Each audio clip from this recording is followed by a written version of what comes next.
Good evening. Thanks for joining us. You're watching News at 10 with me, Azlani Adani. The electricity tariff for domestic and non-domestic accounts will be maintained at 39.45 cents per kilowatt hour until 30th June next year.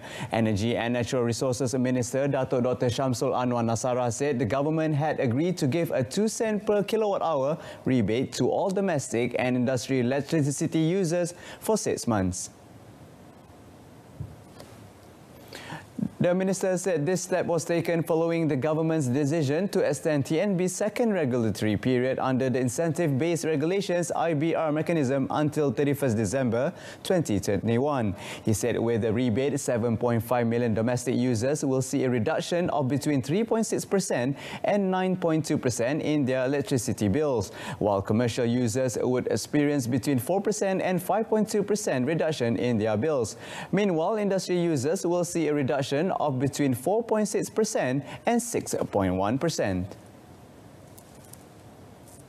Science, Technology and Innovation Minister Khairy Jamaluddin is prepared to give a briefing to the Public Accounts Committee (PAC) on the procurement of COVID-19 vaccine, including the cost details. However, the minister said the committee members must comply with the condition of secrecy as stipulated by the vaccine manufacturers. Khairy said the briefing was in reply to a statement by DAP leader Lim Kit Siang, who alleged the price of COVID-19 vaccine paid by Malaysia was about 20 times the price obtained by the Belgian government. Buat masa ini, oleh kerana bukan hanya Malaysia, tetapi setiap kerajaan tertakluk dengan syarat kerahsiaan, kita tidak boleh memperincikan harga berdasarkan setiap pengeluar vaksin. Ya. Kalau kita langgar syarat ini, ia akan menjejaskan perjanjian kita dengan syarikat-syarikat yang keluarkan vaksin. Ya, ini adalah syarat mereka, bukan syarat kita. Khairy stressed that the procurement of COVID-19 vaccine from pharmaceutical companies, Pfizer and AstraZeneca, was made through direct negotiation and not through middlemen or distributors. Now for the COVID-19 updates, the Health Ministry today reported 1,348 new positive cases in the past 24 hours, bringing the cumulative number of cases in Malaysia up to 98,737. According to its Director General, Tan Sri Dr. Noor Hisham Abdullah, from the total, 16 of them were import cases, while the remaining 1,332 cases were local transmissions. Negeri Selangor kekal melaporkan kes harian baru tertinggi untuk 8 hari berturut-turut, iaitu sebanyak 535 kes, bersamaan dengan 39.7%.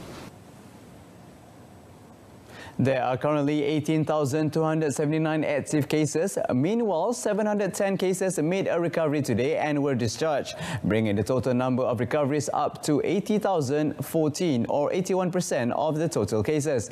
102 cases are currently being treated in ICU, with 44 of them requiring respiratory aid. MOH also reported 5 deaths in the past 24 hours, and the death toll currently stands at 444.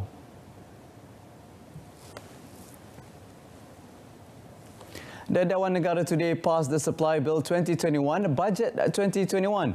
The bill was passed with unanimous support from the senators after the third reading by Deputy Finance Minister Muhammad Shah Abdullah. The Supply Bill 2021 went through 5 days of debate and winding up by each ministry after it was passed by the Dewan Rakyat on 15th December. The Dewan Rakyat passed the bill after block voting following the third reading by Finance Minister Tengku Datuk Seri Zafrul Tengku Abdul Aziz. The Dewan Negara sits again on Monday. The Bantuan Perhatian Nasional 2.0 BPN 2.0 new applications and appeals are currently being processed, and approved payments will be made in January 2021. Finance Minister Tengku Datuk Seri Zafrul Abdul Aziz said as of 4th December, 10.13 million beneficiaries had benefited from the first phase payment of BPN 2.0, involving an amount of 4.6 billion ringgit, or 97%. The finance minister said the payment process through BSN has been ongoing since 26 October. Kedua pula adalah bagi geran khas prihatin 2.0. Ya, setakat 4 Disember, sejumlah 856.9 juta ringgit telah berjaya dikreditkan ke dalam akaun 285,626 PKS Mikro yang telah diluluskan. Proses rayuan juga telah dibuka dari 7 Disember hingga 21 Disember. Kesemua rayuan akan melalui proses semak silang antara LHDN dan pihak berkuasa tempatan dan diumumkan dalam masa terdekat. He said in his presentation on the 34th Laksana report, the last report for 2020 via his Facebook page today. Meanwhile, under the Kita Prihatin package for the Wage Subsidy Program PSU 2.0, a total of 239.73 million ringgit had been channeled to help 39,203 employers continue their operations and retain a total of 307,420 employees. New applications for PSU 2.0 are still open to employers until 31st December. The application to increase the salary and allowance of the Royal Malaysia Police PDRM officers and personnel have been submitted to the government on September last year. However, Deputy Home Minister Datuk Sri Dr. Ismail Mohamad said the government has to conduct a comprehensive study on the matter to ensure the increment covers all service schemes in PDRM. Speaking at Dewan Negara, Datuk Sri Dr. Ismail said, although the matter has yet to be decided upon, the government has increased PDRM fixed housing allowance by between 20 and 145 ringgit per month based on their grades. Kerajaan juga telah meluluskan pembayaran-bayaran insentif mengikut lokasi tahap kesusahan berjumlah 500 hingga 1,500 sebulan berdasarkan kategori pendalaman kepada pegawai dan anggota PDRM yang bertugas di kawasan pedalaman. On the welfare of the police personnel, the Deputy Minister said any member involved in an accident or fatal accident would receive suitable compensation through the National Defence Fund under the supervision of the Home Ministry. In fact, he said there is also the Police Heritage Trust Fund provided for retirees with 5 assistance categories, namely death, mobility, medical, education and disaster. A traffic policeman has been arrested for driving against traffic flow along Jalan Lingkaran Dalam, Johor Bahru at 12:30 a.m. today. He is also suspected to have been under the influence of alcohol. Johor Police Chief Dato' Ayub Khan Maidin Piche said police received a video on the incident and a team from the Johor Bahru Selatan Traffic Investigation and Enforcement Division arrested the 24-year-old man at a petrol station nearby and found out that he was a policeman. Investigations found the man was believed to be under the influence of alcohol, was off duty then and using his own car. Dato' Ayub Khan assured that the case would be probed transparently and that the man would be hauled to court. The case is being investigated under Section 42, Subsection 1 of the Road Transport Act 1987.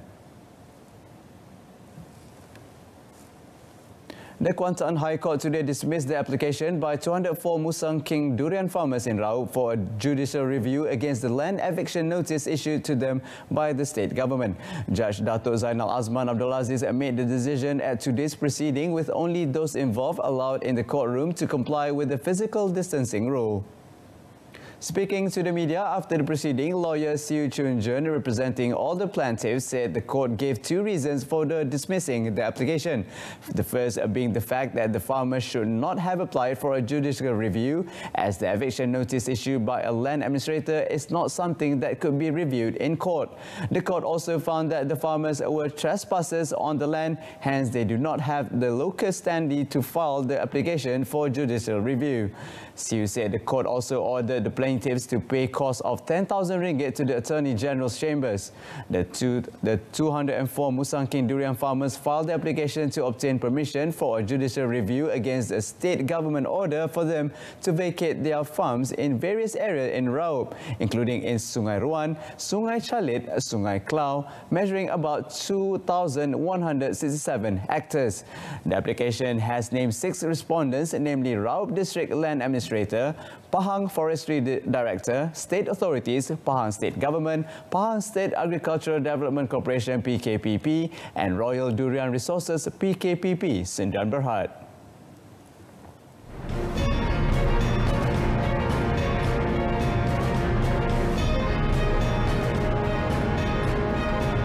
a national tourism policy to ensure industry's continuity.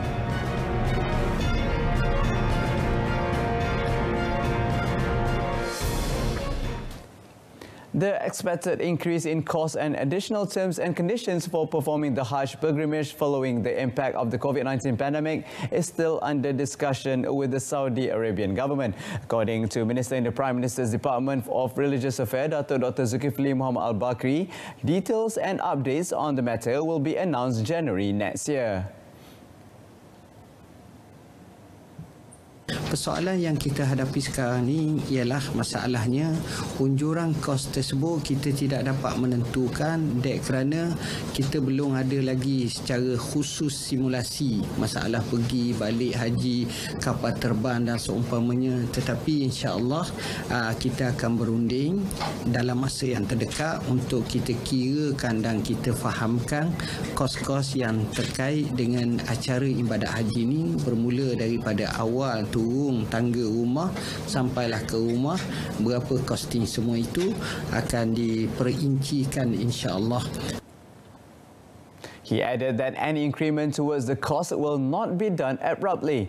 However, Dr. Zulkifli emphasized that the final decision to allow for the performance of Hajj rests on the National Security Council (MKN) and the Health Ministry and is subject to the latest conditions of the COVID-19 situation in the country.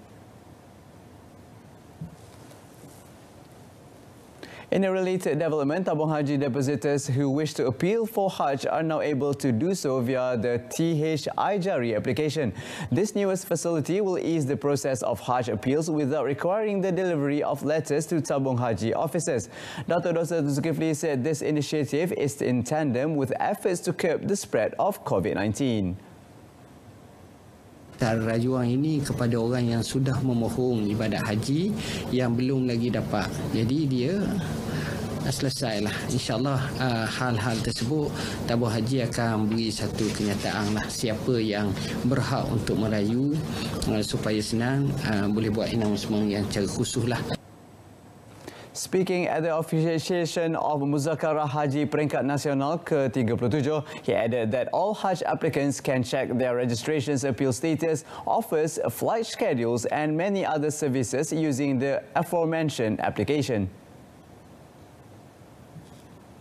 The National Tourism Policy DPN 2020 to 2030 launched today aims to ensure continuity of the country's tourism industry as well as bring back Malaysia as the preferred tourism destination at the global level.